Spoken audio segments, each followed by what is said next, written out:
Europe 1, destination vacances.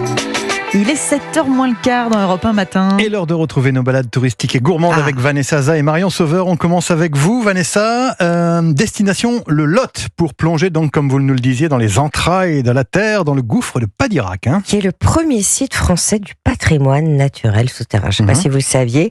Et nous, on va le découvrir grâce à une véritable aventure. On peut se glisser cet été dans la peau d'un explorateur. Alors voilà ce qui vous attend. 560 marches. Ah oui. 98% d'humidité.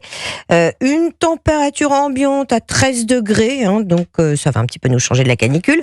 20 km de rivière, 30 parcs. Alors là, une fois que vous avez pénétré, vous ne saurez plus où poser vos yeux. C'est vrai. Déjà avec le lac de la pluie, qui fait 4 mètres de profondeur, au-dessus duquel est suspendue une grande pendeloque, une sublime stalactite de 60 mètres de haut. Puis elle vient presque effleurer la surface de l'eau. Il y a des larmes de pluie qui ruissellent sur elle.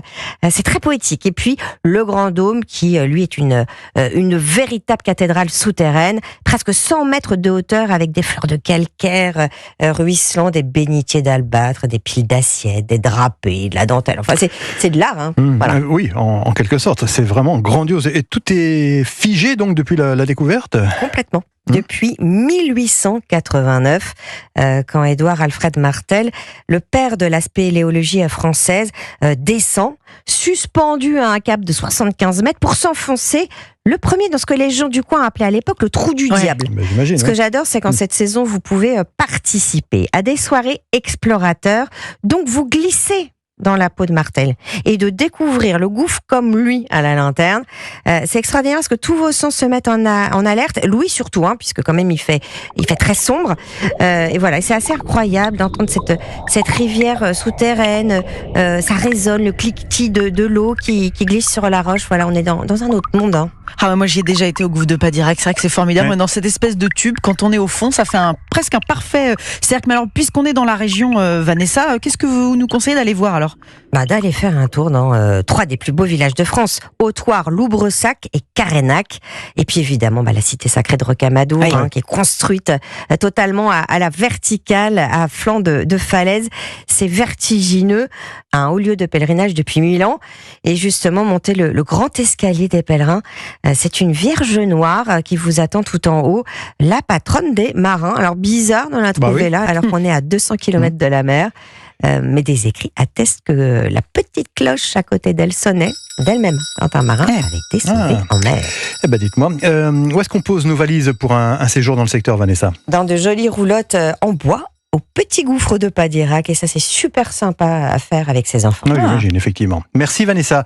Marion Sauveur, c'est à vous pour votre produit de saison. Aujourd'hui... Et un légume qui n'a pas trop la cote depuis quelques années. Pourtant, il est charnu et tendre. C'est l'artichaut. Est-ce que vous connaissez ces différentes variétés ?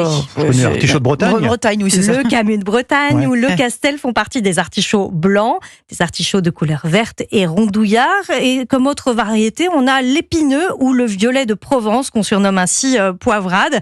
Ils font partie des artichauts violets, petits parce qu'on les récolte jeunes et leur foin n'a pas encore poussé. Alors, comment avez-vous envie, Marion, de cuisiner l'artichaut aujourd'hui ? Alors, pour changer des artichauts en vinaigrette, je vous propose de réaliser un caviar d'artichaut parfait comme tartinade pour l'apéritif par exemple. On commence par cuire les fonds d'artichaut. Il faut qu'ils soient bien fondants et sans attendre, on les mixe avec un petit peu d'ail, du parmesan, des pignons de pain, beaucoup d'huile d'olive. On sale, on poivre et c'est prêt.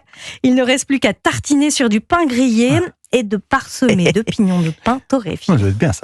Alors chaque jour vous avez forcément une bonne adresse à nous donner. Alors où est-ce qu'on va pour manger un artichaut bien cuisiné aujourd'hui ? À Paris, chez Nom, le chef Matan Zaken cuisine des artichauts poivrades à la barigoule.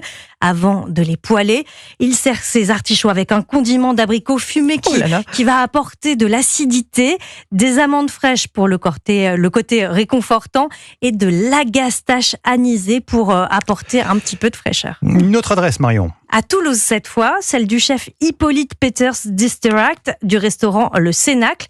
Il prépare des artichauts taillés en fines tranches servis avec une purée d'artichauts à l'huile de noisette. et des sardines fumées. Ah, mon plat préféré. Ça sent les vacances. Ah bah forcément, puisque beaucoup de gens sont en vacances. Sauf nous. Merci Marion, on retrouve votre recette et vos adresses sur europe1.fr et merci Vanessa. Vos adresses sont aussi disponibles sur le site d'Europe 1 et votre nouveau podcast Europe 1 Voyage sur toutes les plateformes.